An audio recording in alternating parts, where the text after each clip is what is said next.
Okay, let's get started. Om Sahana Bhavatu Sahanao Bhunaktu Sahaviryam Karavavahai Tejasvinavaditamastu ma vidvishavahai. Om Shanti Shanti Shanti.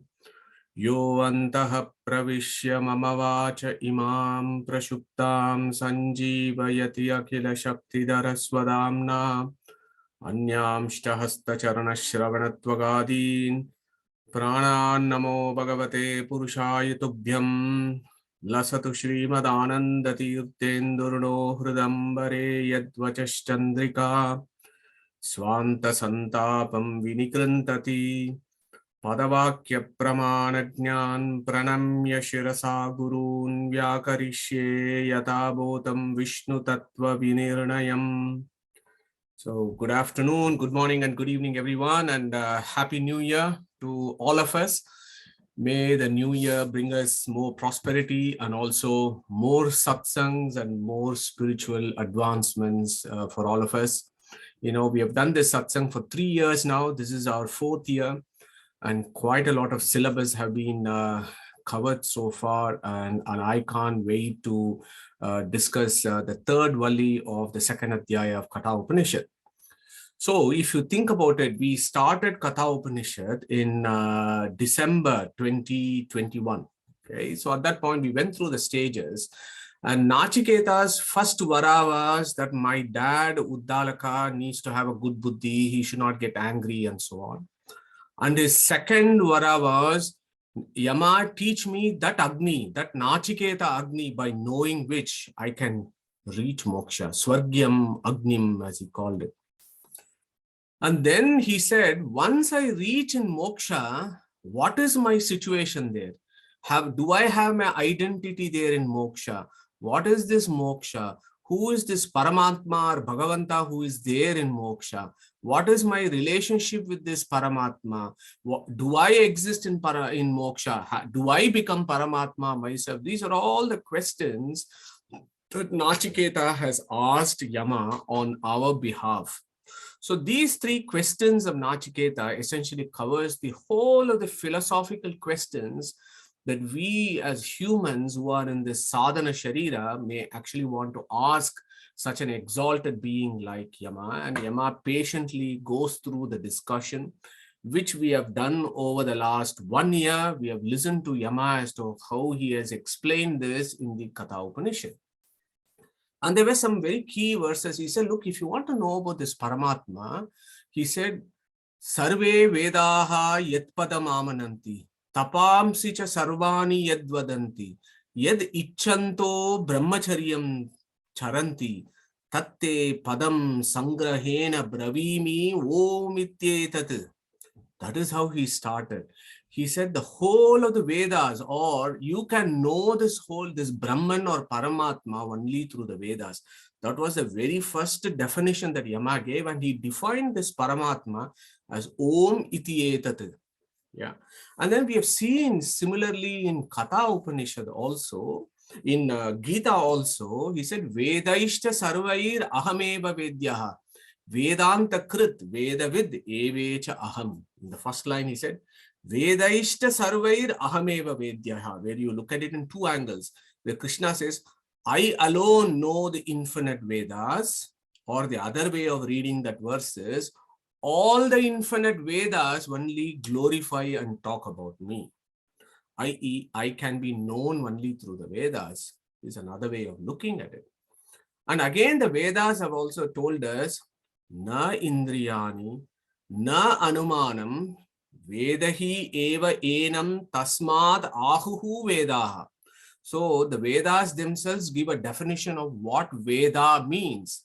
Veda means that which cannot be known through our sense of organs, that which cannot be known through logic, but that which can be known only through the revealed scriptures is called the Vedas. So when you look at these 3, very important verses of Sanatana Dharma, we understand, yes, we can grasp to some extent the greatness of the Almighty, our Creator, through the revealed scriptures. But is that all to it? Can we know him by any other means? We are all in the samsara. We are going through our daily, activities of life. And in our daily lives, can we actually have some kind of an idea about this Brahman, about this creator? So this is what the third Valli actually talks to us about in the very beginning of the third Valli, which, as you know, has got 18 verses, very similar to the chapter 15, which has got 18 key verses, and the last two verses are Upasana verses, or verses for our, which tell us what the benefits are by knowing these 18 verses, the first 18 verses. So today what we will do is we'll try and at least tackle the first three verses. 2 weeks ago, before we broke off, before Christmas and New Year, we spent some time talking about this Ashwattaha. So I come back to it so that we get ourselves in that frequency or wavelength. Okay. So what are the three verses that we are going to touch today? Urdhva mulo avak shakaha yesha ashwattaha sanatanaha tadeva shukram tad brahma tadeva amrutam uchyate tasmin lokaha shritaha sarve tadu na atyeti kachtana etadvai tat yadidam kincha jagat sarvam prane ejati nishmrutam mahad bhayam vajra udyutam ya etad viduhu amrutaste bhavanti bhayadasya agnihi tapati bhayat tapati suryaha bhayad indrashcha vayushcha mrutyur davati panchamaha. So these are the first three extremely beautiful verses. Yeah, so let's tackle the first verse. What is the first verse here? Urdhva mulo avakshakaha yesha ashwattaha sanatanaha tadeva shukram tad brahma tadeva amrutam uchyate tasmin lokaha shritaha sarve taduna atyeti kaschana etadvai tat. So the first line here, Urdhva mulo avak shakaha yesha ashwattaha sanatanaha, is very familiar to us. So before I go to the next slide, let us recite that particular verse of Gita. So who wants to do that today before I move to the next slide, please? I want a volunteer to recite 15:1. Shall I start? Yeah, go for it, Shilaji. Yeah.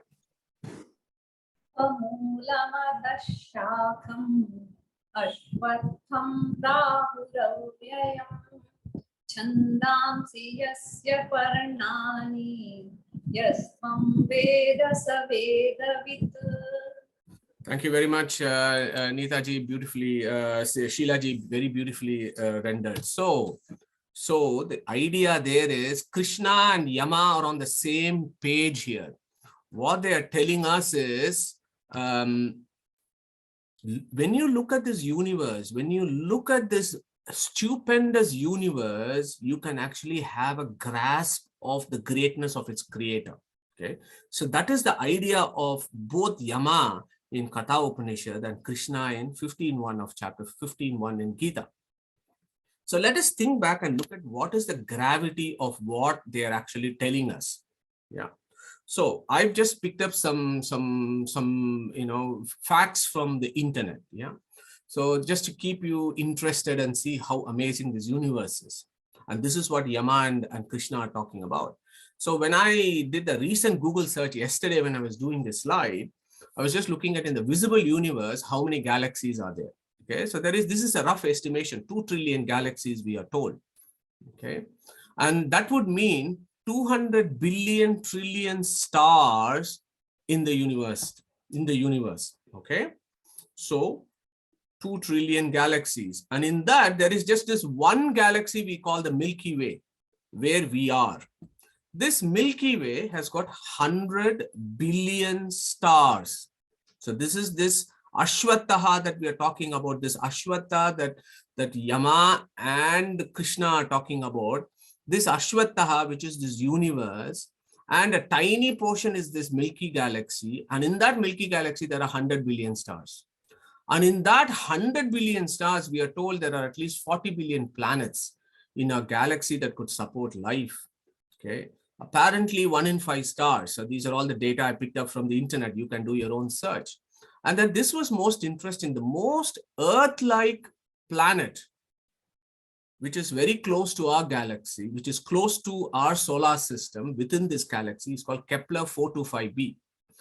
And it takes 26 million years to reach Kepler 425b.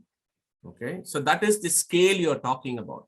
Now look about the Voyager. This guy, this spacecraft from the US, left Earth on the September 5th, 1977. And it is still going. And you can actually go to the Voyager 1 website and look at images and so on. Very interesting. So the spacecraft entered the interstellar space in August 2012. And it took 35 years for this spacecraft to go beyond our solar system. Okay? And as of August 22, it's about 14.6 billion miles away from Earth, which is the farthest object that man has ever sent. Okay, so this is the kind of scale of this universe that we are talking about. Yeah, the spacecrafts are going everywhere. We are launching spacecrafts and we are using telescopes and seeing everything. This is the great universe that we are talking about. And yet sometimes I feel quite amused that some folks consider this universe as an illusion or as unreal. And I don't know how they can consider this universe as illusion and unreal when there is so much of information and facts that is available out there. And that is precisely the reason why, and again, I'm not tired to recite this, and this is precisely the reason why Srimad Acharya in his Dvadasha Stotra says, Bahuchitra Jagat, Bahuda Karanat, Parashaktihi, Ananta Gunaha Paramaha. This stupendous universe is wonderful. And if this universe itself is so wonderful, how wonderful must be its creator? So that is the idea that Acharya tells us, which is exactly what Veda Vyasa has said as a definition of this Brahman in the second sutra as Janmadhyasya Yataha. And in the fourth Adhyaya, fourth Pada, 17th verse, he said, Jagat Vyapara Varjam. This Brahman is the one that conducts the state of affairs of the universe. Okay. So this universe is amazing and nobody can have any second doubts about it. Certainly from all the scientific information that we have, I think it's a little bit silly to think that this universe is an illusion or unreal. They just need to go to NASA and ask the scientists as all the things that they have discovered and found and have observed in the universe. So what has Krishna said about this universe? He said this universe is Ashwataha. Okay. So this Ashwataha is also called Jagat Vriksha. So before we go to what Yama's view is on Ashwatha, who is going to tell us, give us a brief idea of what is the etymology of Ashwatha as described in the Gita? Anybody wants to take up this quiz, please, before we move to the next slide? Madhuji, I can answer a few. Yeah, okay, go for it, Padmajaji. Okay. Of course, I've taken it from the class, what you taught, what you discussed in the last class. I've taken the few points from there. Okay, it is the sacred tree. Universe is a sacred place to do sadhana. So universe is compared to Ashwatha tree. And then the sticks of Ashwatha tree is used as samiti to do yagas and yajnas, homas, etc. And the Ashwatha tree is very huge. It's very big, and its roots spread for a very large distances. So it reminds us of the vast universe. So universe is compared to Ashwatha. The leaves of Ashwatha tree are constantly moving, just like how the universe is constantly moving. So the universe is compared to Ashwatha tree. And then one more, the Ashwatha, Ashwa is also a horse. The horse cannot stand in one position continuously. It constantly changes. So because the universe is also constantly moving, universe is compared to Ashwatha. And then it moves fast. Then Ashwatha is also the face of hearts. Hayagriva Rama Paramatma is inside the universe. Hayagriva is inside the universe. So universe is also called as Ashwatha. And we all see that Ala Dele Krishna. Krishna in Ashwatha lived before creation. So the universe is called as Ashwatha. Wonderful, wonderful, Padmajaji. So you captured at least 10 different approaches or meanings of Ashwata. So when Krishna or Yama have used the word Ashwata, it cannot be taken lightly. It's got huge philosophical significance. So well done on that. So now the same Ashwata is also called Jagat. Yeah. And it is also called Jagat Vriksha. So who is going to tell us here, why is this Ashwata also called Jagat Vriksha? Vriksha we know because Vriksha means tree, right? So this Ashwata tree is called the Jagat Vriksha. So even the word Jagat and Vriksha is also interesting. So who is going to tell us what does Jagat means? What does Vriksha actually means? Because they all say the same thing. So who wants to take that one? I think Jagat is universe, Vriksha is a tree, according Yes. to. Yeah, that's good. That's good, Padma. So Padmaja. So Jagat means the literal etymology of Jagat. Why do we call this as universe as Jagat? Because Gacchati iti Jagat. That is the etymology. That which moves. Gacchati iti Jagat. Yeah, that is why it is called Jagat. So Ashwata, Jagat, they are the same. Vriksha, Kshaya, that which falls down. That which falls down like a tree. This universe also one day it falls down. That is why it is also called Vriksha. So all those words that is used in Sanskrit, they imply the same meaning. So as Padmajaji so beautifully gave us all the ideas about Ashwata, so I'm not going to repeat here. So it's all been done very well. The only thing to say here is Ashwa and Taha. Ashwa means horse, as Padmajaji mentioned. So what is the etymology of horse? That is also interesting because Ashu Va. Ashu means that which moves fast. Horse moves fast, but now maybe it is it's an aircraft, super Mac aeroplane, maybe called as Ashwa these days. That which moves very fast is called Ashwa.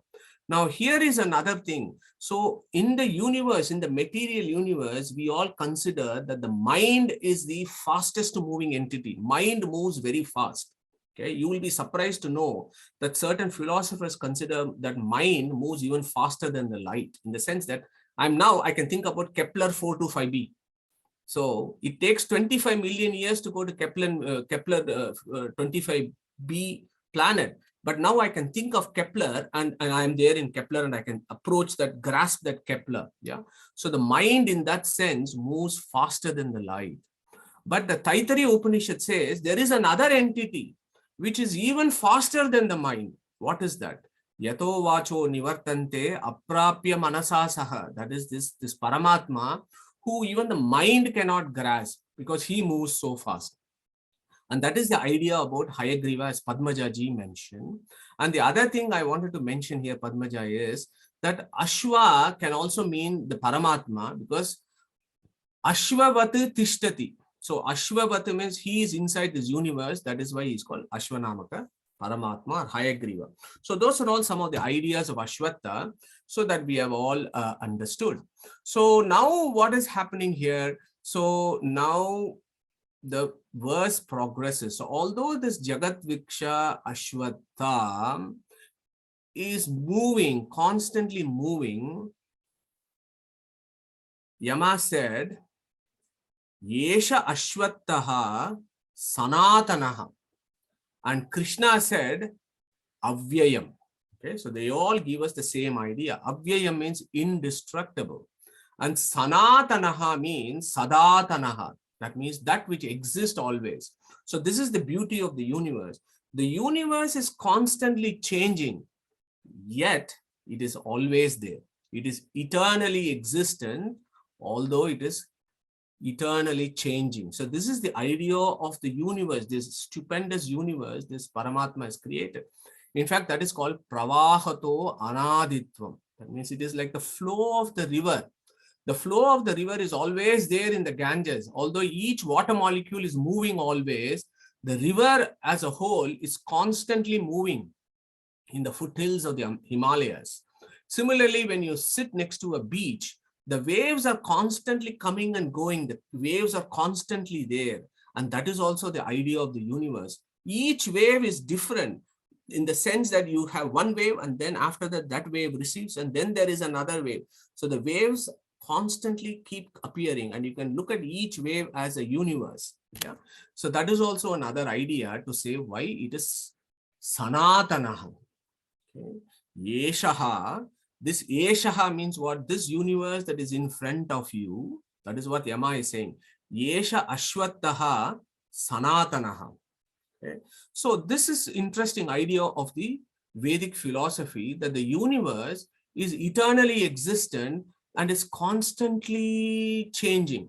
And this is a radically different view of the universe compared to other systems of philosophy and religious system, which consider that the universe is created only once and destroyed only once. For many, for example, the Abrahamic religions, for example, they consider that the Supreme Paramatma creates the universe once and then it is destroyed. All the souls have their destination, whether they go to heaven or the hell, and that is how the transaction of existence is.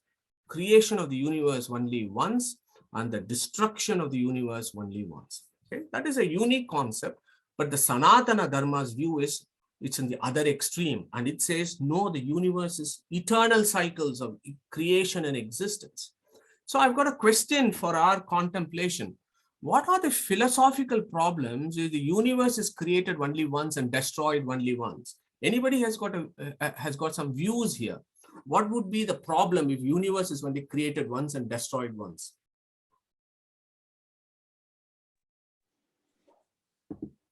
Deval.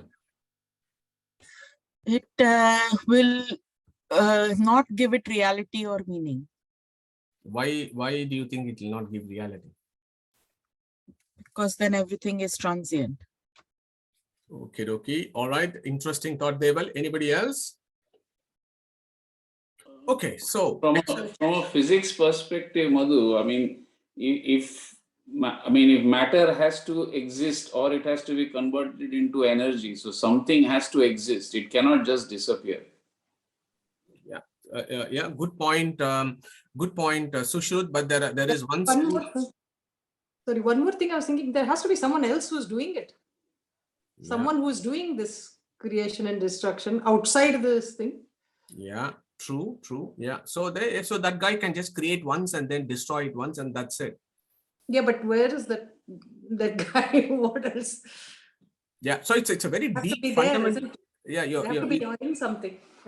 Yeah. So yeah, you're right. So it's a very deep fundamental philosophical question.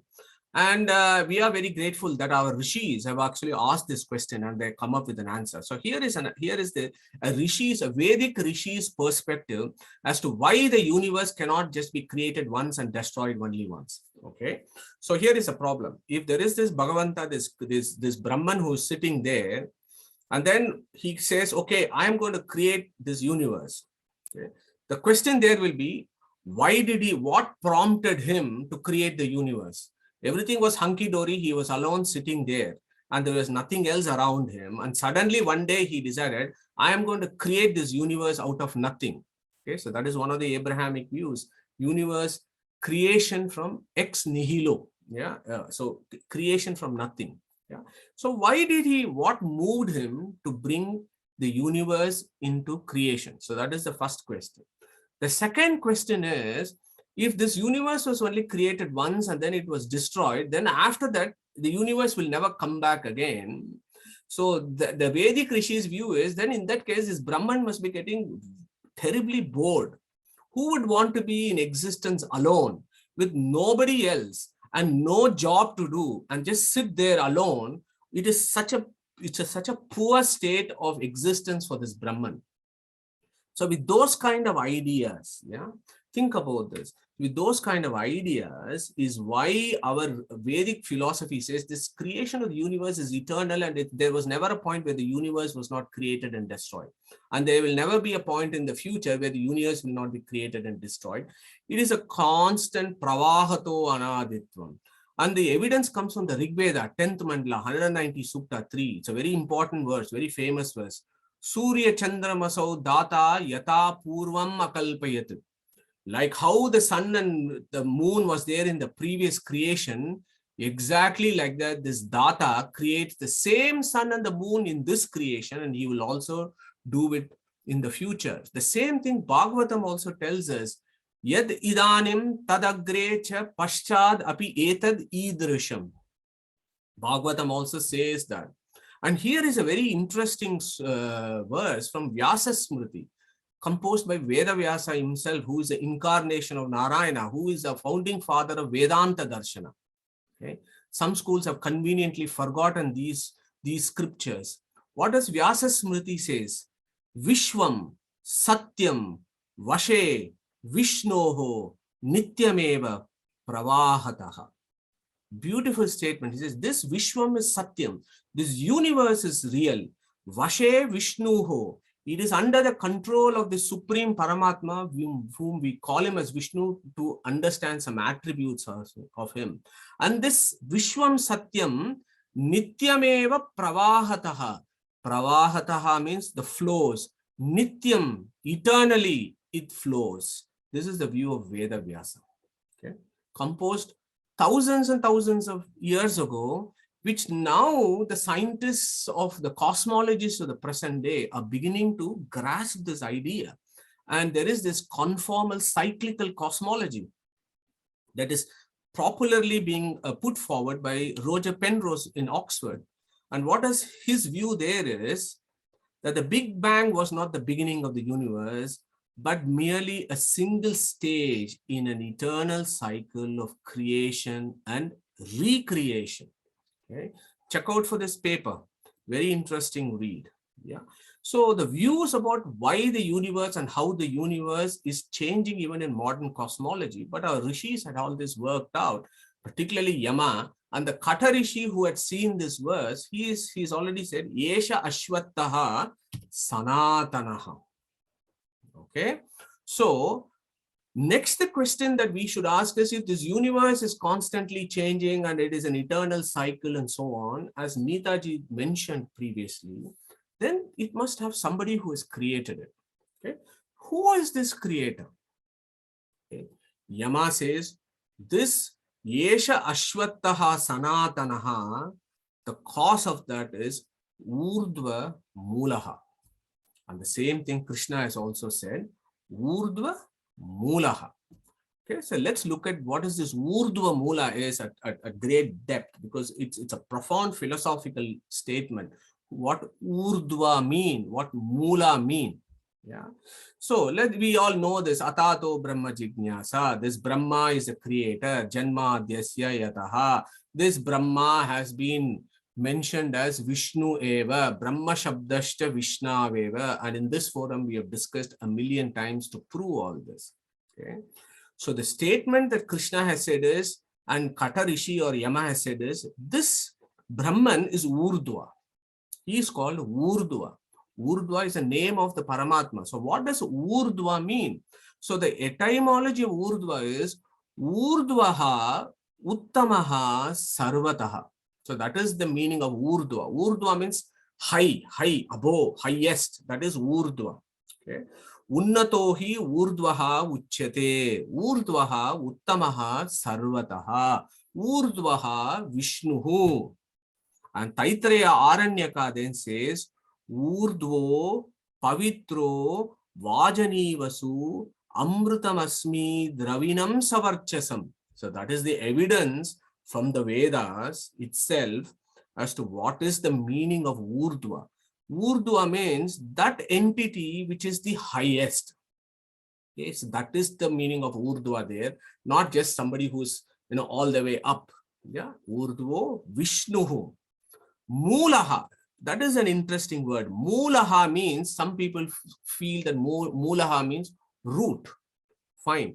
So for this great Ashwattha tree, which is called as the universe, the root of this Ashwattha tree is this Paramatma or Vishnu. So what does that, how do we reconcile and understand this highly metaphorical concept? So the most important component of tree is what? The root. Because without the root, the tree is not going to survive. So that is one idea there. And the root supports the tree. It holds the tree. It sustains the tree. The rest of the tree is dependent on the root. Without the root, there is no tree. Okay. So those are all the ideas that we get when we talk about roots. So that is absolutely in sync with what our rishis and our philosophy is about this this Paramatma and his relationship with the Jivas and the universe, because everything else is under his control. So it is in that sense, when we say Urdhva Mulaha, that is how you understand that verse, Urdhva Mulaha. Okay. So this Urdhva Mulaha, then you have to open it up. This is the beauty of our Shastras.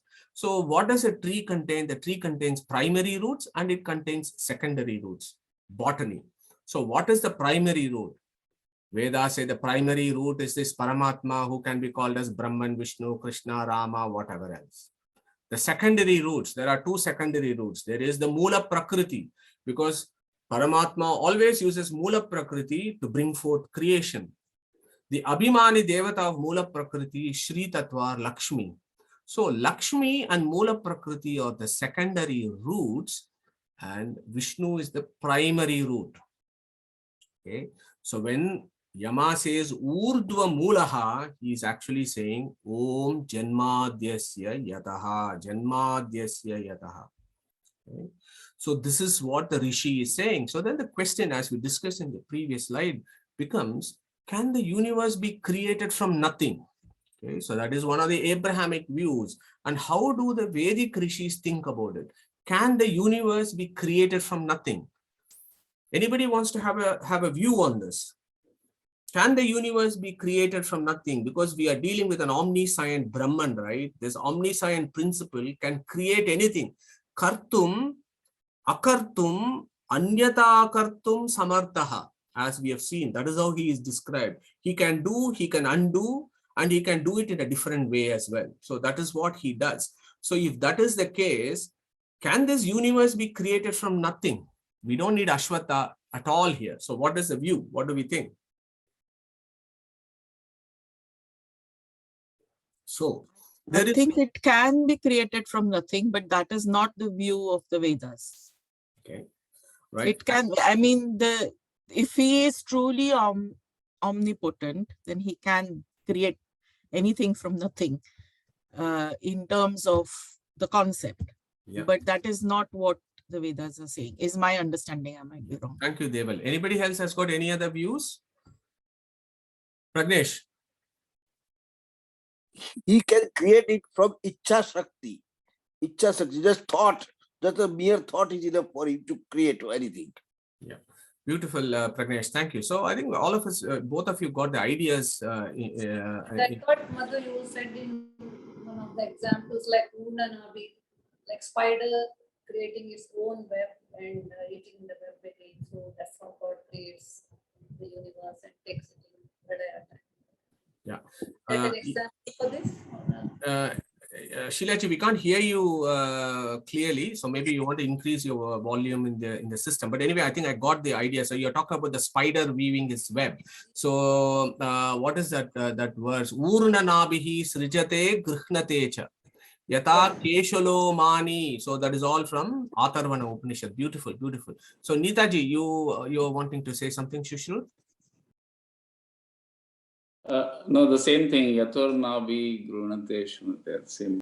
Brilliant. Okay, fantastic. So I think all of us are right. So here is the Vedic view on this. Okay, so the Catholicism views that God creates the universe out of nothing. So the Vedic Rishi would say, we don't have a problem with that. Yes, God is very, very capable of creating the universe from nothing, because he is kartum anyata kartum akartum anyata kartum samartaha. But what our Vedic Rishis say is, self-limitation is a glory of the Supreme. He abides by the rules that he has created for himself, which he has described in the Vedas. And in the Vedas, it's everywhere it is described that there is this Mula Prakriti, and from the Mula Prakriti he creates, because as Shushruji mentioned, matter can become energy, energy can become matter, but energy cannot disappear. It is always there. Yeah. So from that perspective, God self-limits himself, uses the Mula Prakriti and brings forth creation and destruction every time. That does not mean he cannot create out of nothing, but he chooses not to do so because he works within the purview of his own constitution, which is the Vedas. Okay. So that is the view of the Rishis. And this is a very, very important point, that the Rishis have taken a view which is very practical and very pragmatic, but at the same time retain the glory of Brahman. Okay. The problem with creating something out of nothing, there is a lot of philosophical discussions around it, but the practical example is there is nowhere in the universe you can give me an example where something is created out of nothing. For every effect, there is always a cause. There is nowhere in the universe you can see an effect without a cause. So those are all the philosophical nuances. That is not for this forum. But I just wanted to introduce this idea as to, for us, it is a pravahato anaditvam and it goes on forever. So then Is it that there is nothing, there is no question of nothing, because he is described as Janmadhyasya Yatha. It's always there. Yeah, yeah. Thank you, Praladji. Absolutely, yes. So now when you look, so we got to build this idea. What is it that Yama is talking? So now we have done two ideas there. Yesha Ashwataha Sanatanaha and then Urdhva Mulaha. Okay. In between, what is there? Avak Shakaha. And what does Krishna says? Adaha Shakam. So Adaha means below. And then Avak means below. So below are all the branches. This is a beautiful, again, a metaphorical description. So let's build this picture a bit more. So we have Urdhva Mulaha, primary root Vishnu, then Lakshmi and Mula Prakriti. So as again, Krishna has also told the same thing to us, Vishnu, Sri Tattva, Mula Prakriti. So these three form the primary root and the secondary root. So once the primary and the secondary root has formed, then what happens? The trunk comes along and then all the branches and everything else, the tree grows. Okay. So this is what Kata Rishi or Yama is selling, Avak Shakaha. Avak means the branches are going downwards. But why the roots upside down compared to a normal tree here? Okay, so this is a philosophy. What is the Vedic philosophy here? There are some folks who have just taken that this universe is just a reflection of what is there in eternal existence. That this is a perverted version of what exists eternally in moksha, for example. So that reflection is what is being described in this particular verse. That is a view, but that view does not give you all the glories and the philosophies that the Rishis are talking about. Veda Vyasa is talking about this in Bhagavad Gita, as you know, and Kata Rishi or Yama is talking about this in Urdhva Mula. So is there any further ideas here about why that this is described this way? Why the roots are upside down compared to a normal tree? Anybody has any view before I go to the next slide? We have done these ideas before. Okay, no problem. Let's go to the next slide. So this is the idea there. As I told you, Urdhva Vishnuhu. And in our sessions on creation, and we have done this endless times, yeah, about how the universe comes about. Let me just do a quick summary of this. Mula Prakriti, Sattva Rajas Tamas. Then the universe starts. Mahat Tattva, Ahankara, Vaikarika, Tejasa, Tamasa, Ahankara.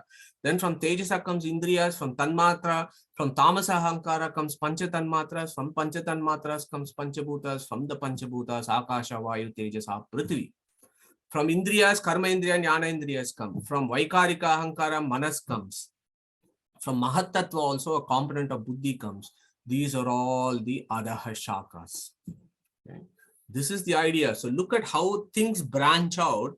You have this Vishnu at the top, then you have the Sri Tattva, then you have the three components of the Prakriti, and then they evolve and then they branch out. Okay. They branch out in the sense they modify, they become more and more differentiated and become from the subtlest to the grossest.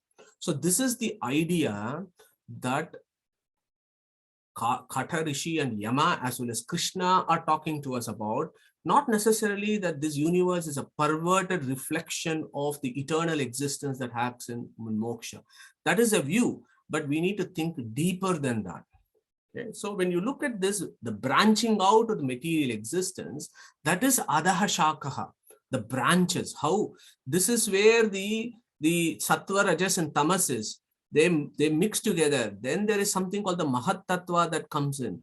Then that Mahat Tattva divides into Vaikarika, Tejas and Tamasa. Then from each there are other branches that come out. That is the idea there about Adaha Shakam. So let's build it up a little more. So what does the tree have? Trunk, branch, sub branches, etc.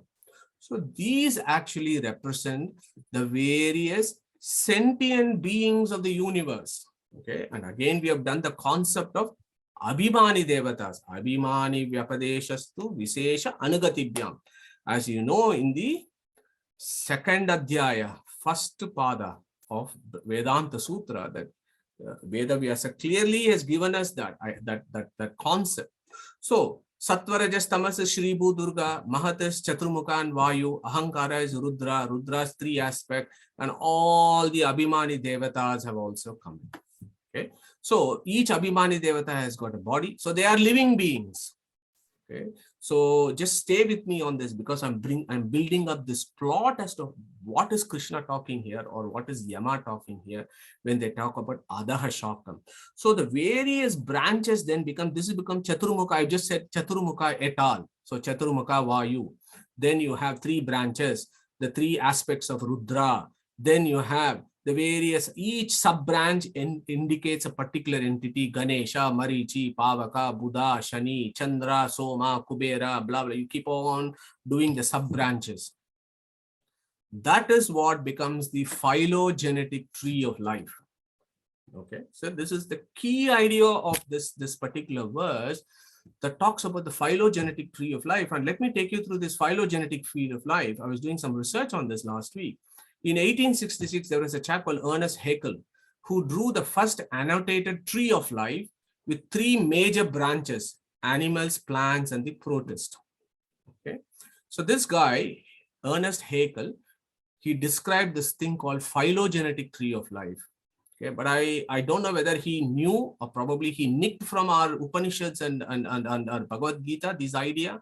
But this is exactly the concept that Yama has described in Kata Upanishad when he said Adaha Shakaha of this tree, which is the various branches of life that comes out in the universe.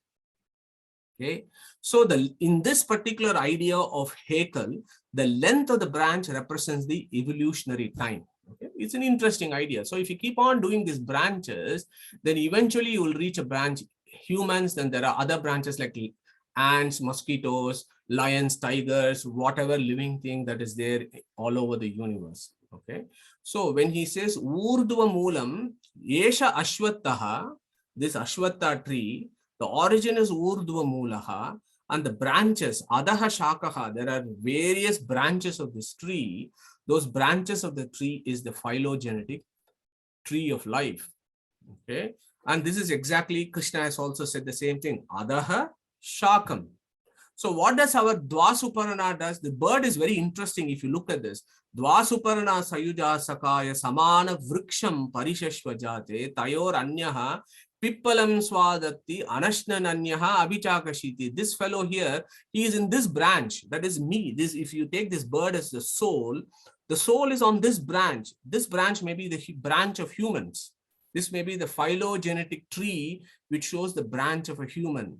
And this bird is eating something which is the karma palas, whatever karma palas it does. And then what happens to it? It jumps to another branch. That is what the Vedas talk about. This bird is constantly jumping from one branch to another branch. What does that mean? From one living body, from one body to another body. Okay. From a human it may become a bacteria again, or it may even become an archaea. Or it may become, I don't know, some fungus, or then it may become a bird, and it keeps on jumping based on its karma pala. That is the idea. Okay, that is the evolution in Vedic philosophy as we have done it before, which is very different from the the organic evolution as propounded in the Western schools. So this is the Vedic evolution where you jump from one branch to another. That is, the soul occupies one body and another body based on its karmas. Okay, and of course, this is the beauty of the first line: Urdhva Mulo Avakshakaha Yesha Ashwattaha Sanatana. And Yama finishes off there, and then he then talks about this Urdhva Mula, who this Urdhva Mula is, and how he is different from this Ashwattaha. Okay, but before we go to the next line, I just want to finish those two beautiful verses from Gita. So anybody here could take 15.2 and 15.3, please. Pragnesh, go for it. Thank you. Adhascha urdhvam prasutastasya shakha guna pravruddha vishaya pravala adhascha mula nenusantatani karmanubandhin manushya loke na rupamashye tathopalabhyate danto na chadir na cha sampratishta aswastamenam suviruda mula asanga sastrena chatena didva. Wonderful. So you can go and do your homework to read the whole thing. So what Krishna has done then is, he has taken this one line from Kata Rishi and then he has expanded and given us more ideas about the universe. The first 2.5 verses, as you know, talks about the universe of chapter 15. So, Urdhva Moolam Avakshakam Yesha Ashwattam Sanatanaha. And he said this, he is telling, remind, Yama is teaching Nachiketa here. Urdhva Mulo Avakshakaha Yesha Ashwattaha Sanatanaha Nachiketa. But here is a difference. This Urdhva, Tadeva Shukram, Tad Brahma, Tadeva Amrutam Uchyate. So, very easy words, but beautiful ideas. Tad Eva Shukram. So, Tadeva Shukram, break it open. Tat, that Tatu whom you know, Om iti etat, Om tat sat iti nirdeshaha. So, that Tat is the name of the Supreme Brahman. So, that Supreme Brahman, he alone, eva means that which stresses. Tat eva shukram. Shukram. So we'll come to shukram a bit later. So this word is important. Tat eva. Tat means one is that Brahman. That Urdhva is eva shukram. Or the Tat, which is the name of Brahman, who is described here as Urdhva, he alone is shukram. Okay. What is shukram? Shukram can be, the etymology can be in two ways. Shukram can be Shubhram. Shubhram means that which is pure. What does that which is pure means? That which is nirdushta, that without any dosha. And the corollary of this is abode of infinite auspicious attributes. So the first one, he says, he is Shubhram, he is pure. Because he is pure, he is also Shukram. Shoka Rahita, he doesn't have any suffering. You and I, the contrast is here, I put two, that is this you and us here is this cartoon, and this material universe has got defects. We cannot argue that we don't have this defects. So we all have defects. And when you are jumping in these branches of this tree, you're constantly suffering and going through samsara. That is what we are doing. Whereas this Urdhva Mulaha, he is Tadeva Shukram. He never suffers in samsara, because he is always pure. Okay. And because he is always pure, he is nirdushta, he has no doshas. And because he has no doshas, he must be Tad Brahma. Tat Brahma. Okay. The Tat is Brahma. Brahma means what? Brahman. So who is going to remind us here as to what is the etymology of Brahman? We have done this a million times again in this forum. So who wants to take this up? Okay, atakasmad uchyate brahmeti brihanto hi asmin gunaha. So Brahma means brih means brihati means that which is big. That which is big means that which is all pervasive. What is all pervasive? All pervasive in time, space, and gunas. So once he says Shukram, he is dosha rahita, immediately he says he is paripurna, he is gunapurna. Okay, so this is the classic definition of God, that he is dosha dura, he is gunapurna. Tadeva shukram, tadeva brahma. Okay, tat eva amrutam uchyate. Okay, so amruta means what? He never dies, in the sense that he doesn't have any material entanglements and he doesn't have a body that falls down. Okay, whereas we are Jagat Vriksha. We are in this universe is a Jagat Vriksha. This body is also called a Jagat Vriksha because it falls down Murata. It falls down sometime. Okay. So he is now reminding us, look at the difference, look at the contrast between this. And this is what Yama is saying. Nowhere here Yama says, you are him, you are him. No, you are infinite times different from him. That is Yama's view. Tadeva Shukram, Tadu Brahma, Tadeva Amrutam Uchyate. Okay. Now look at the next line. Categorical establishment of philosophy of greatness of Brahman and the minuteness of all the jivas, that we are never him. Tasmin lokaha shritaha sarve tadu na atyeti kaschana etad vaitat. So let's look at this. Tasmin lokaha shritaha. So ashritaha. Tasmin lokaha ashritaha. What does ashritaha means? They are always under his shelter. He is looking after them. They are always on him as he is the base on which they are all there. They are all dependent on him. That is that ashritaha. Who are ashritaha? This lokaha. Okay. What are the lokas? Lokas can be this whole Brahmanda, or it can be your pindanda, your bodies. Okay. All the lokas, Sarve means all the lokas are under his control. They are all dependent on him. Okay. Tasmin lokaha ashritaha sarve. And here is another final, declaration by Yama. Tadu na atyeti kaschana. Tat u na ati yeti kaschana. So that is, you break it open, then the sense is very clear. Tatu means that Brahman. U in Sanskrit stresses, gives you an importance. Tatu, he alone, it is emphasizing. Tatu only. Na atiyeti kaschana. Nobody can surpass him. He is the highest.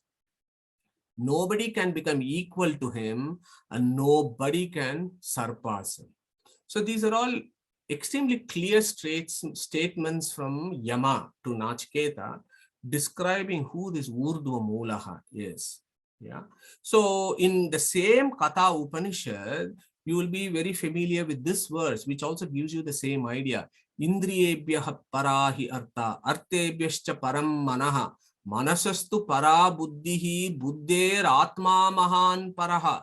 Mahatah param avyaktam avyaktat purusha paraha purushan na param kinchit sakashta saparagatihi. Okay.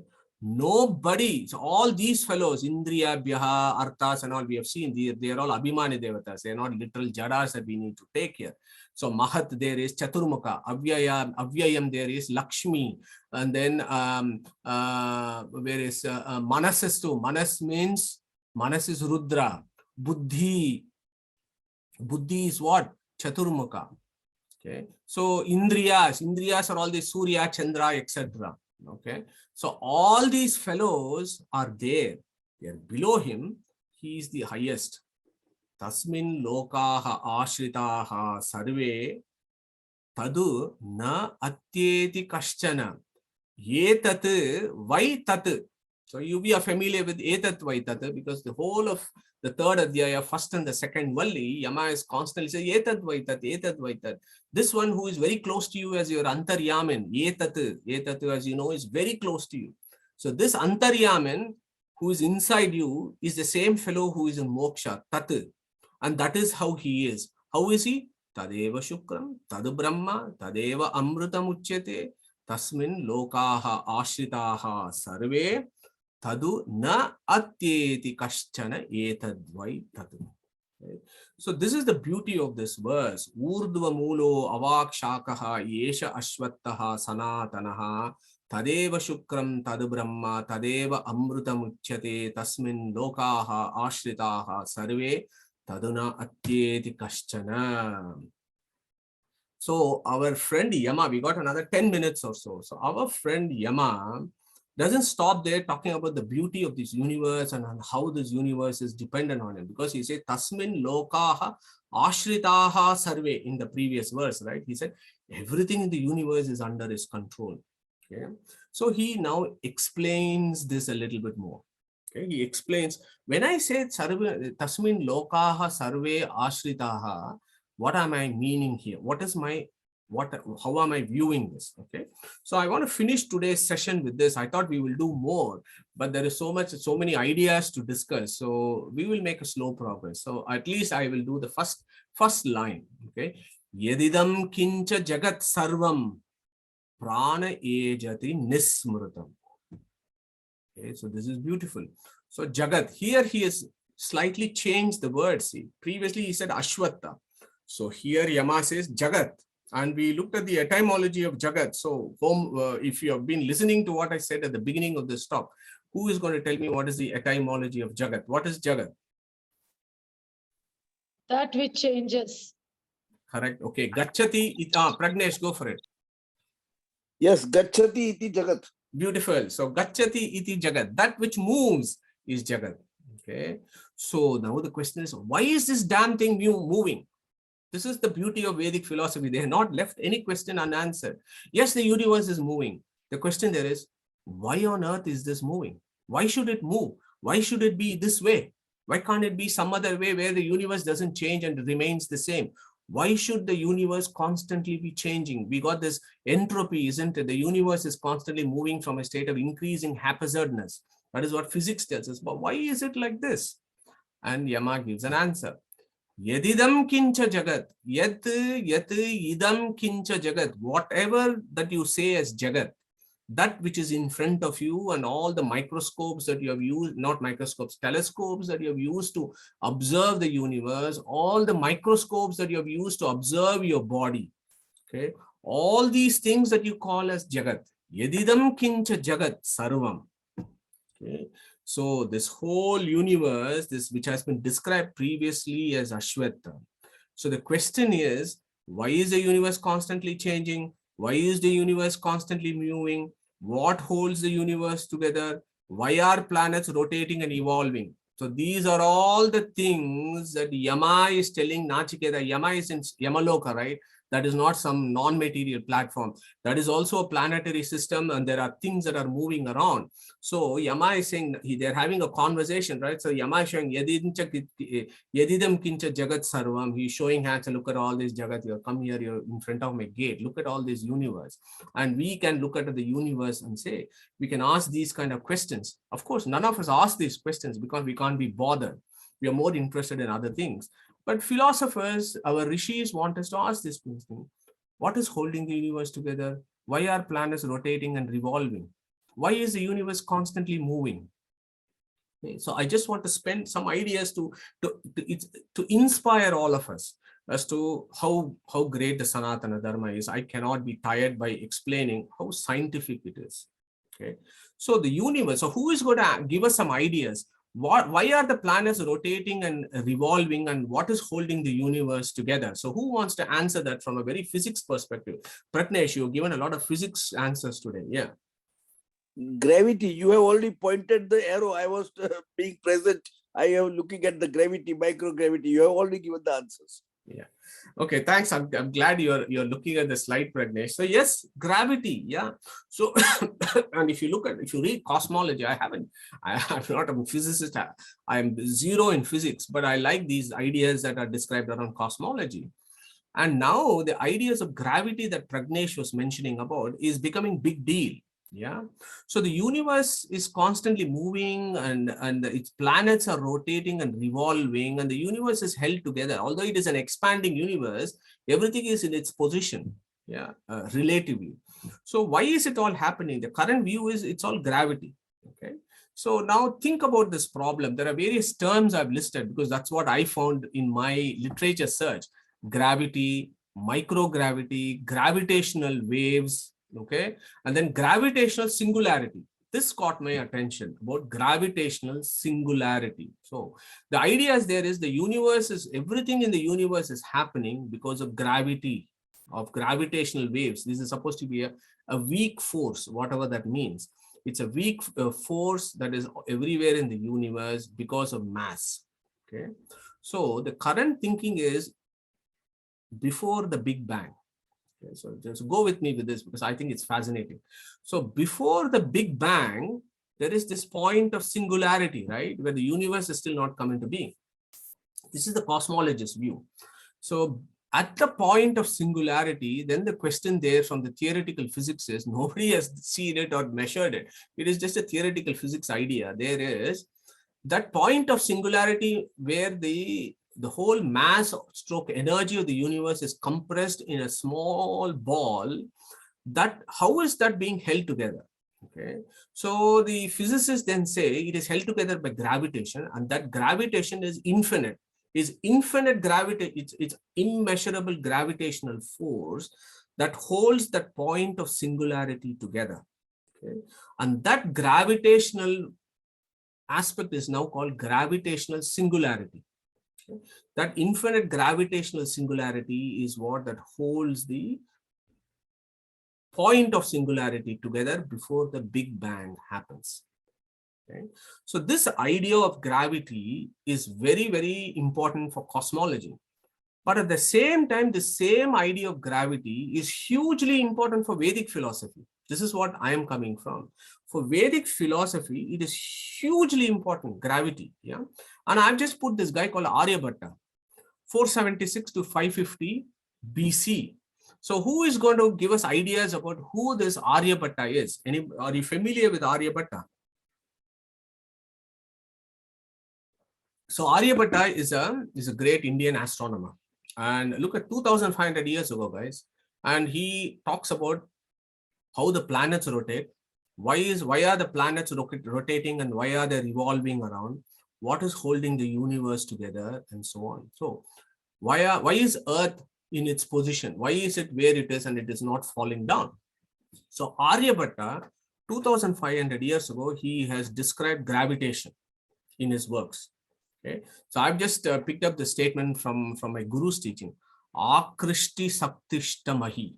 Okay, so where Aryabhatta talks about this verse, Akrishti Saktishta Mahi.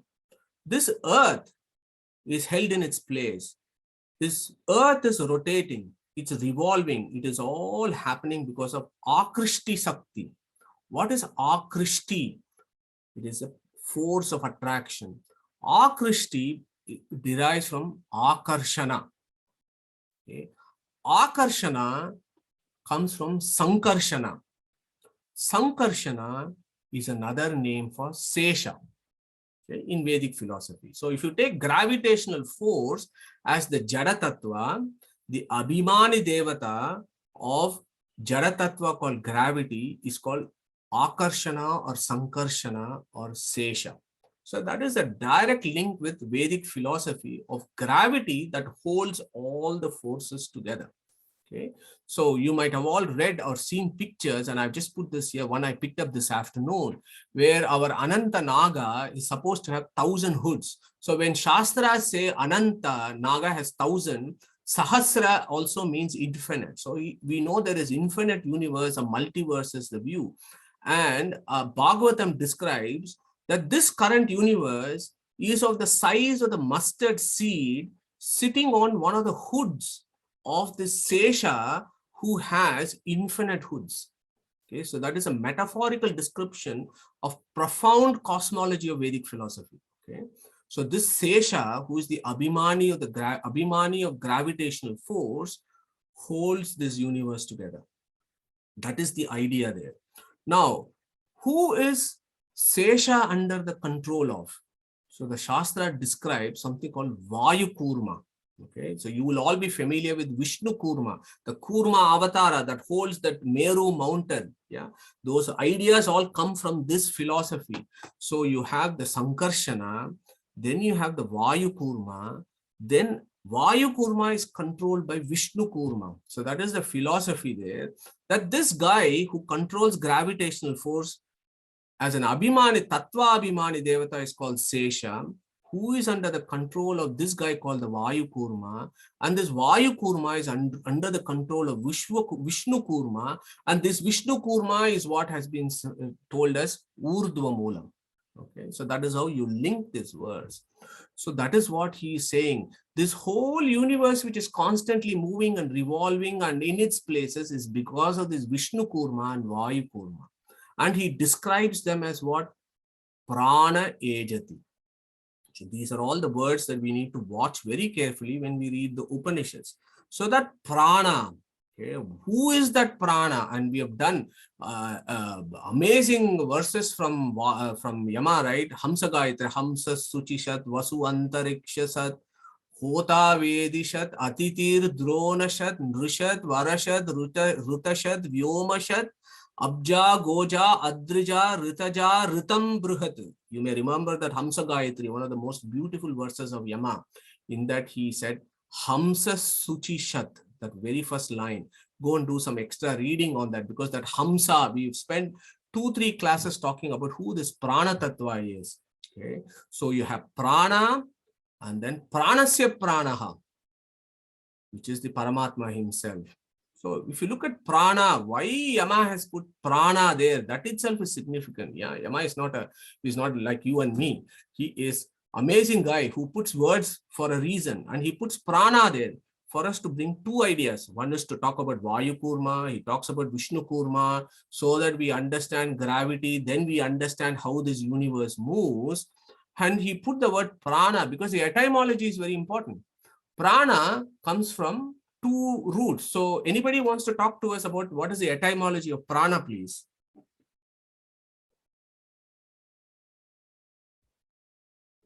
No problem. So prana, pra and ana. Pra means prakrishta, very sreshta. Para, high. Ana, ana means anacheshtayam anagatam. Okay. So anacheshtaya means, cheshta means doing all activities. He does a lot of activities. Who? This prana tattva and pranasya prana. Vishnu and Vayu, they do a lot of activities. Anagatav, they are also inside the jivas and give them volition to do all the activities. Okay.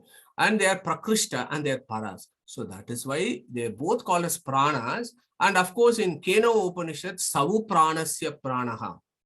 Rudra, Chaturmukha teaches Rudra in Keno Upanishad, where he describes the Supreme Paramatma, this Vishnu Kurma, this Urdhva Mula, as Savu Pranasya Pranaha. Okay.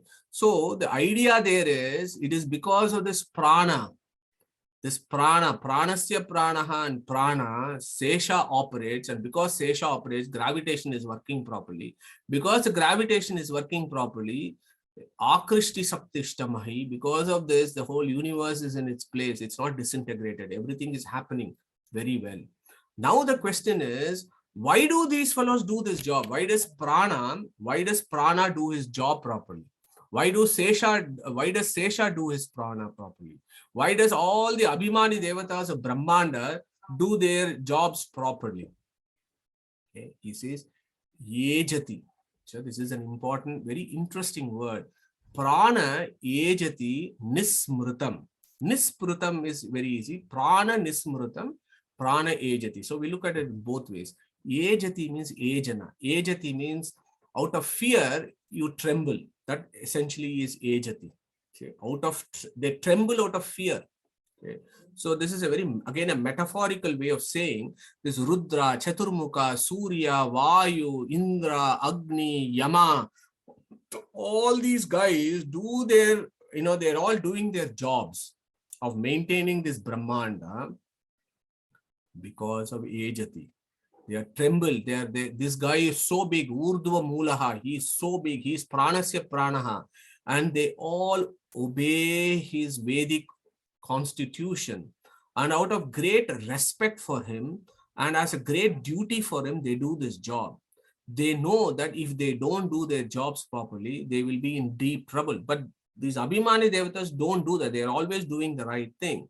But this Ejana is to give us that idea that there is this Vedic dharma, that this various constitutional principle, which is the supreme Brahman, and there is the Vedic rules by which everything happens, and people and everybody else, the Tattva Abhimani Devatas, they go about doing their work out of sheer respect, but at the same time, the fear of If I don't do something properly, I'll be in deep trouble. So with that fear in mind, but actually as a great sacrifice, they are carrying about the operations of this universe.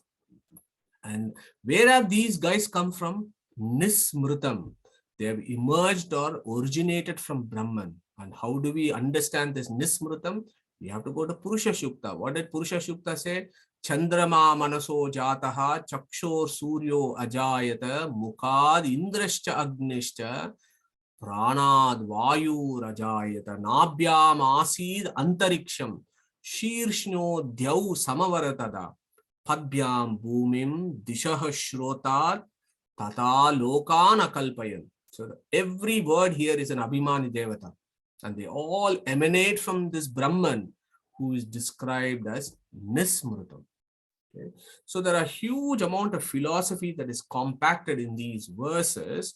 So I am going to stop there today because there's still lots more to discuss. So in this word, for example, Mahad Bhayam, Vajram, Udyutam, Ya etad viduhu amrutaste bhavanti, and then he goes on to talk about so many beautiful ideas. Yeah, so I'm going to stop there and welcome back again for another session of Kata Upanishad. I think we got, as I said, we got about 16 more verses to complete in this Vali, and after that we'll be finished. I won't say finished. At least we do one course on Kata Upanishad. And then after that, I think in end of February, we should take up another Upanishad. My current thinking, I'll just put it on the table. My current thinking at this point is, we have done Atharva Veda Upanishad. Yeah. We have done Yajur Veda Upanishad, which is currently we are doing. We have done Sama Veda Upanishad. Okay. So I think we should do a Shukla Yajur Veda Upanishad. We have done Krishna Yajur Veda, Kataka, Taitarevi we have not done. We are going to finish Kataka. So I think it'll be nice to do a Shukla Yajur Veda Upanishad, which is Isha Upanishad, which is small, as you know, 18 verses. Okay, that is what I'm thinking, but we can have a discussion about this in the coming weeks. So that probably will start sometime in February for a new Upanishad. So let's close today's session. Krishna Pranamastu, and happy to start any discussions. Okay. Thank you.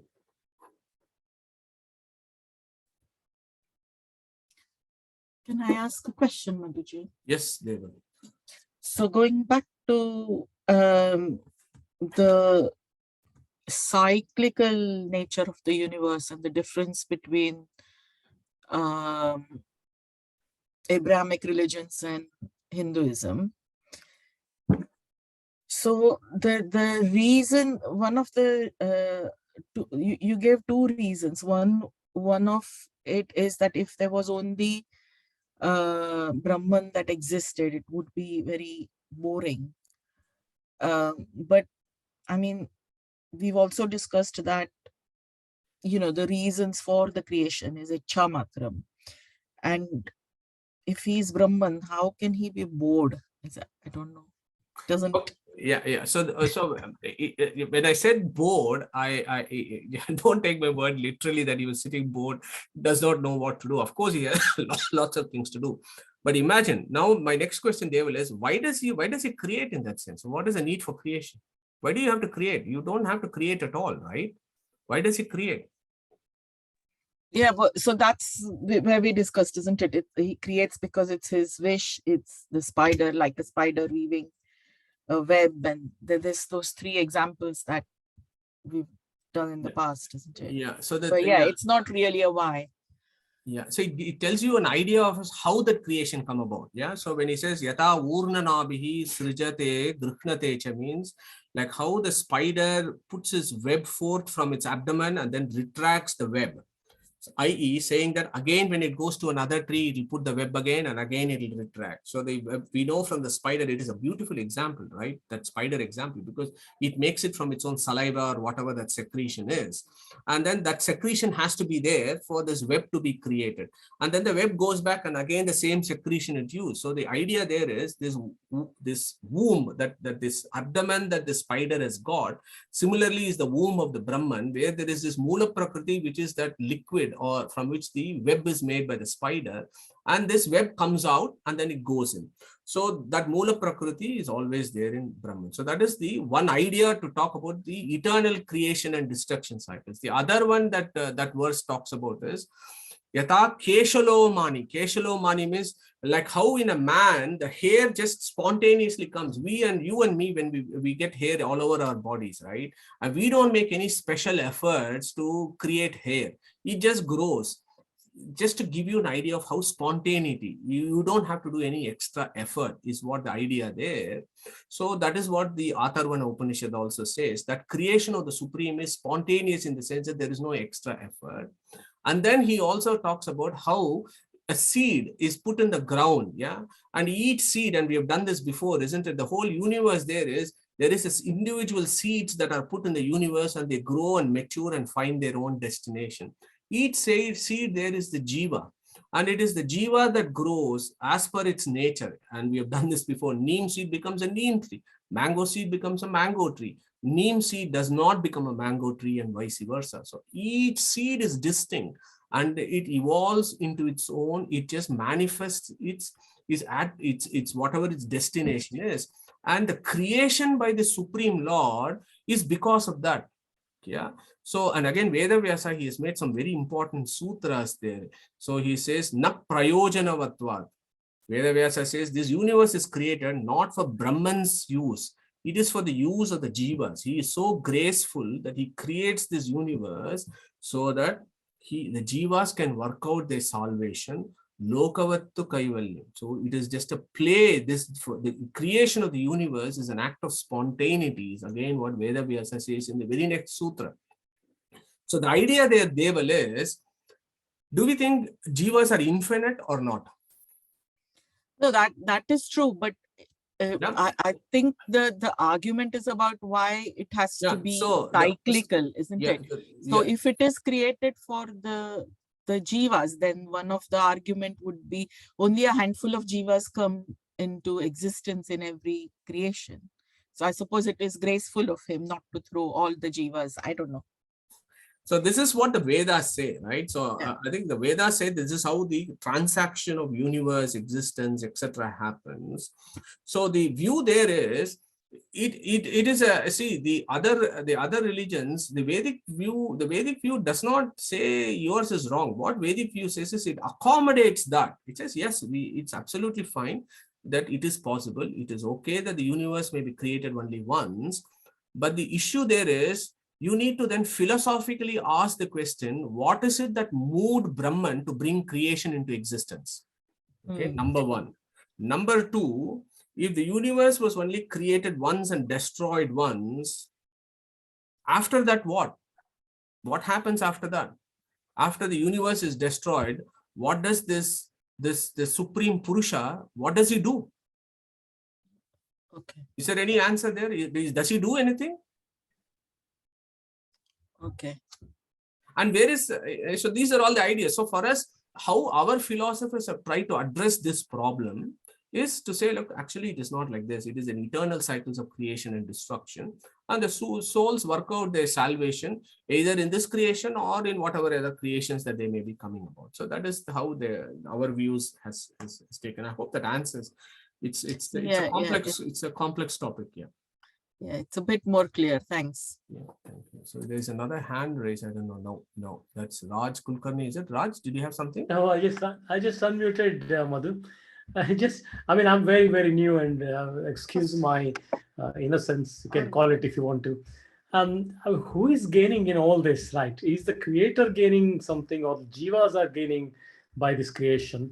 I know. You need to probably read and understand a lot before one can attempt to even ask this question. But I was just curious. Like, is Brahma created Vishnu? That's what I've read as, and then Vishnu created jivas. So who is by this creation gaining? Are we gaining, or is it the God who is gaining through us, or the Brahman is just his clay, or I don't know. Yeah. A beautiful question, Raj. Thanks, and welcome to the forum. So yeah, Thank you. it's a beautiful question as to who stands to gain with the creation of the universe. So so Raj, one thing. So one primary point there is Brahman is Purna. Okay, so we all accept God is full and he's Purna.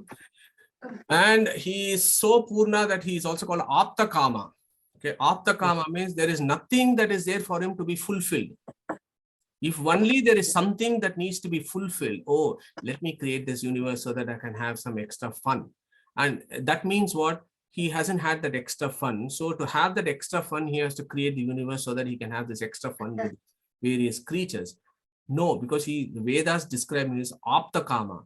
He has nothing that needs to be fulfilled. Okay, and he is res completa Purna. He is always full. He is always full. He is always Apta Kama. So there is nothing for him to be gained by bringing this creation. Okay, that is why Veda Vyasa said, na prayojanavatvat. Okay. Prayojana means use, right? For Brahman, there is no use for bringing in creation. But the Vedic view is, he is so graceful and he is so merciful that he brings this universe into existence so that the souls can work out their salvation and attain moksha. That the souls can find their eternal destination. So it is for the soul's benefit that he brings the creation into being. Okay, so that is the Vedic view. So God doesn't stand to gain anything from this. It is only us who stand everything to gain. But the sad fact is 99.99% of the jivas that are out there don't want to ask that question, why am I here, what am I doing, what is my destination, etc., etc. Okay, so that is what this whole Vedic philosophy is all about. And yeah, of course Yama will be, we got 18 verses to go through this, and then in the Isha Upanishad this all gets discussed in greater depth. So yeah, na prayojana vatvad. God does not stand to gain anything from this. It is purely only for the souls. Some souls recognize this and then they follow their direction. So these are the ones that are called the Sattvikas. The Sattvika Jivas recognize this problem and then they find their salvation. Whereas then you have the Nitya Samsarins. These fellows don't even ask these questions, but they're more interested in their mortgage and etc. So they're constantly going around in samsara. And then there is another one which says that, which is at the other extreme. Either they would think that the Supreme Brahman does not exist at all, and they will go to the Nitya Naraka or the eternal damnation. So this is interesting. There are some Vedanta darshanas which accept this. There is the heaven and there is the eternal hell. There is the eternal moksha and then there is the eternal hell, which is very similar to some of the Abrahamic religions which talk about eternal heaven and the eternal hell. Okay, so this is how the transaction is, and that to answer that question, there is no use for God in this. He is just being graceful and merciful that he's given us an opportunity to work out our salvation. So, thanks, Raj, and welcome back. Thank you very much. Just one more, just to follow on that. The souls are created by God, right? Okay, so that's an interesting question. So when you say souls are created by God, what does that mean is souls get a material body. So the creation for souls is that they acquire a material body. So the creation for the soul is the acquisition of a gross body. Whereas the souls as entities were never created, were never be destroyed. So that is the evidence for that. Is chapter 2, Gita, verse 12. So I don't know if anybody wants to recite this. It's a beautiful verse. Pragnesh, go for it. Nainam chintanti sastrani, nainam dahati pavaka. Yeah, okay. So that one is to say that that this soul is non-material and nothing, all material things, fire, water, wind, etc., cannot do anything with it. So that is one. But what about the eternality of souls? Which verse talks about it? Sushrut. Your popular verse, your favorite verse. Natrevaham jatu nasam natvam neme janadipa bhavishyama sarve vayamataparam. Yeah, beautiful. Thank you. Thank you, Neetaji. Yes, so Raj, that is the answer. Go to chapter 2, verse 12 of Gita, Natvevaham jatunasam natvam mineme janadipaha nachaiva na bhavishyamaha sarve vayam ataha param. Yeah.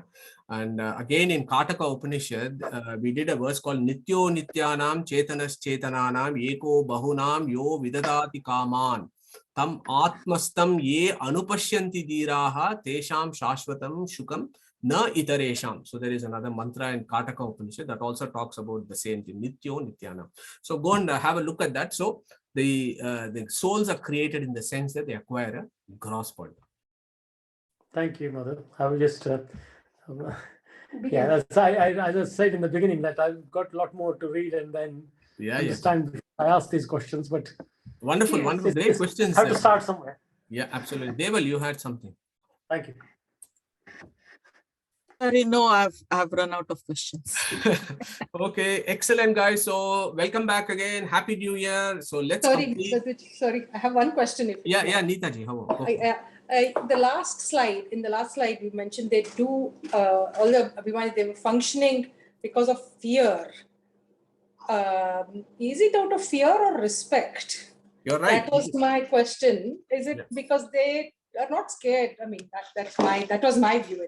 Yeah. So I think the ajana there is an interesting word, Neetaji. I'm glad you brought this up because the ajana there is for us. Yeah, you're looking from our perspective. Yes, ajana makes sense, but for tattva abhimana devatas, they will never go against the God's rules. Yeah, so it is only if you go against the God rules, you get into trouble, and then that creates the fear. Therefore, you do not go against the God's rules. Yeah. So ajana there from a tattva abhimana's perspective is, as you said, out of respect, or that they know this is their vidhi. Yeah, that this is what they are supposed to do and they're constantly doing it.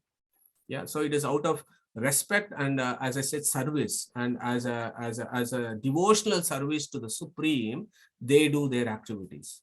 Whereas for us, so the ajana, the idea of ajana introduced here is in the subsequent verses. Yama is going to talk about this. He's going to expand this idea of ajana, okay, that about trembling and fear and so on, and how for our philosophical progression, okay, I have got a slide that's coming up, I don't know here or somewhere else, about do we worship God because of fear of God or for the love of God? Which should be our approach, but at least where should we start? Is it out of fear of God or for love of God? What comes first? So these are all the discussions that is going to come next. And for those discussions, Yama introduces the word yejati, ajana here. But I agree with you. So the tattva abhimanas don't have to be afraid. They just do the job of duty. Yeah. Thank you. Pragnesh. On the context of this God fear and God love, I think Pujya Pandurang Athavale Shastri Dada has popularized this concept of God loving rather than God fearing.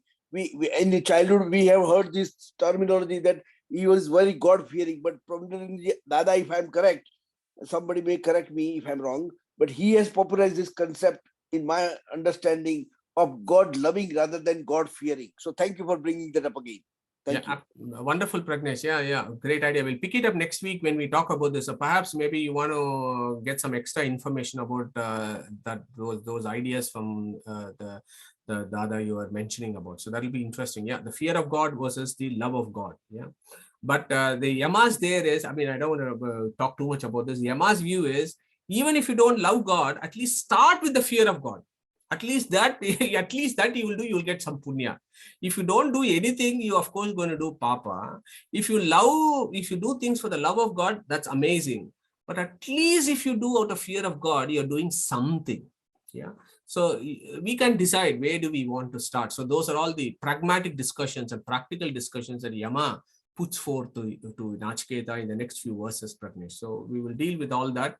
So on that note, let me close today's session. Wonderful session, and thanks for all the interactions and participations. So we'll catch up next Sunday.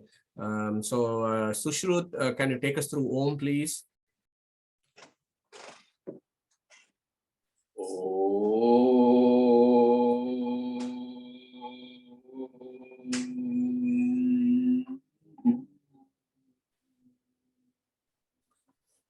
Wonderful. Hare Krishna, everyone. Take care, and we'll catch up again next Sunday.